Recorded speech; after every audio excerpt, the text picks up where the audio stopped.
Unra's lack of action to repair a road section in Rwanda that caved in 3 months ago has sparked unrest among users. At the onset, 3 weeks time frame was set to complete the repairs as signs of works showed. To their disappointment, just before a week elapsed, the equipment and workers disappeared from the site without explanation.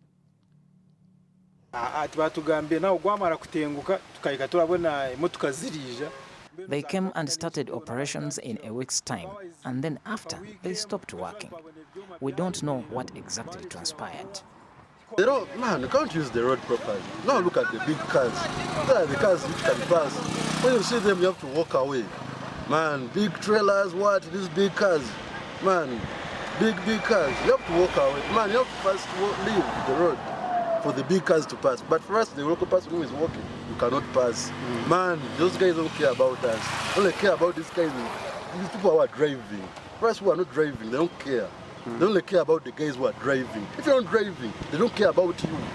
Despite hope that Unra may immediately respond and restore safe passage, the remaining part of the road has been despised and termed as a challenge to safety and effective travel.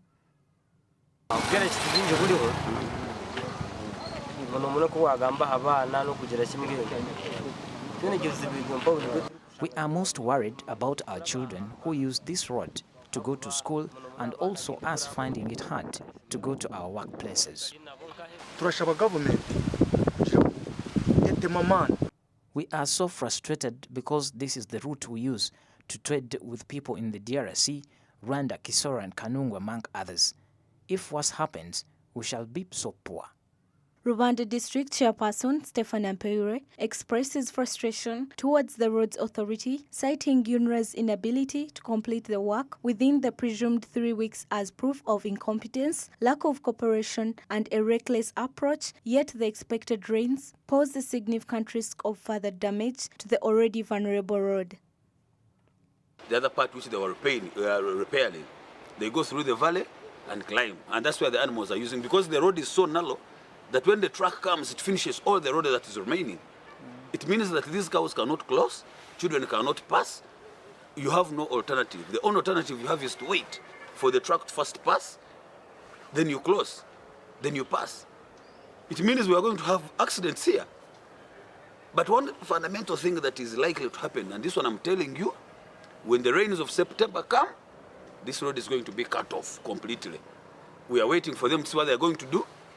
But like I've said, there is a lot of disturbance, a lot of business destruction, there is a lot of fatigue that has developed among our people. Unra spokesperson Alan Sempewa has retorted to the crisis, emphasizing that the delay follows breakdown of equipment, reassuring consideration of repairs to the section as procurement of necessary material is being undertaken. What is happening, though, beyond record, our works are ongoing. We have not abandoned site. We have equipment on site as well. There is a process for procuring of additional and more suitable materials, which is taking a bit longer, but it's ongoing. Traffic flow is normal, but being guided around that section to ensure that vehicles are able to cross through that section. So I've been informed that we are doing more procurement for additional materials as well for site, and this is where we have a bit of lag. That's why you may notice that works may not be fast as they should be, because this is also taking a bit longer. The district RDC further points out the instance of completion as it has already inhibited key progress, serving as link to Kisoro, Kabale, Kanungu, DRC and Rwanda. I want to appeal to the people, to Unra, Uganda National Roads Authority. Recently they came here, they were talking about Katuna, Kisoro Road. To me, before they can get on Katuna, Kisoro Road, they should first put this road right. Because we maintain what is there first. They came doing the surveys. To me, I'm thinking that the first thing is they should reinstate this road. The 2 months, the next month, actually have August and September. When the rains come, I'm very suspicious we shall not be going to work. Neither will people of Kabale be going to Kisoro. nor will the trucks be going to Congo. This road at Wara village, Hamurwa Town Council, Rubanda District cracked and caved in on 4th May 2023. Norbert Ndiamhachi, Bronya Katsime, SMART24 TV, Business Today.